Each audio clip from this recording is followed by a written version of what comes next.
Guntur డంకురోడ్ centre ఇది. ఇక్కడ వర్షం నీళ్ళు ఆగిపోతుందని చెప్పేసి ఈ కూటమి ప్రభుత్వం అధికారం వచ్చినాక దాదాపుగా 13 కోట్లు పెట్టి ఈ బ్రిడ్జిని ఆల్రెడీ అందులో బ్రిడ్జి ఉంది.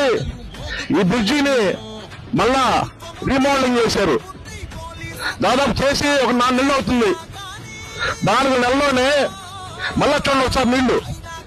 అంటే ఈ కూటమి ప్రభుత్వం ఏం చేస్తా ఉంది అంటే డబ్బులు ఏం చేశారు? 13 కోట్లు దేనికి ఖర్చు పెట్టారు? మీరే గమనించారు ఒకసారి. ఈ నీళ్లు మోకాలు దాకా వచ్చినాయి. నీళ్లు ఆగిపోతుందని చెప్పేసి ఈ కూటమి ప్రభుత్వం ఈ బ్రిడ్జి కట్టిస్తే, బ్రిడ్జి రిమోడలింగ్ చేస్తే ఈ రోజు నీళ్లు ఆగిపోయి ప్రజలు రాకపోకలు ఇబ్బంది అయిపోయింది. ప్రజలు మీరే గమనించండి. 13 కోట్లు ఖర్చు పెట్టి ఈ రైల్వే బ్రిడ్జి రీమోడలింగ్ చేశారు. రీమోడలింగ్ చేసినా సరే నీళ్లు ఆగిపోతున్నాయంటే ఎక్కడికి పోతా ఉంది ఈ డబ్బులు? ఏం చేశారు ఈ డబ్బుల్ని? ప్రజలకి సమాధానం చెప్పాలి కూటమి ప్రభుత్వం. దయచేసి ప్రజలను అర్థం చేసుకోండి. కూటమి ప్రభుత్వం అధికారంలోకి వచ్చినాక ప్రజలను ఏ విధంగా మోసం చేస్తుందో ప్రజలు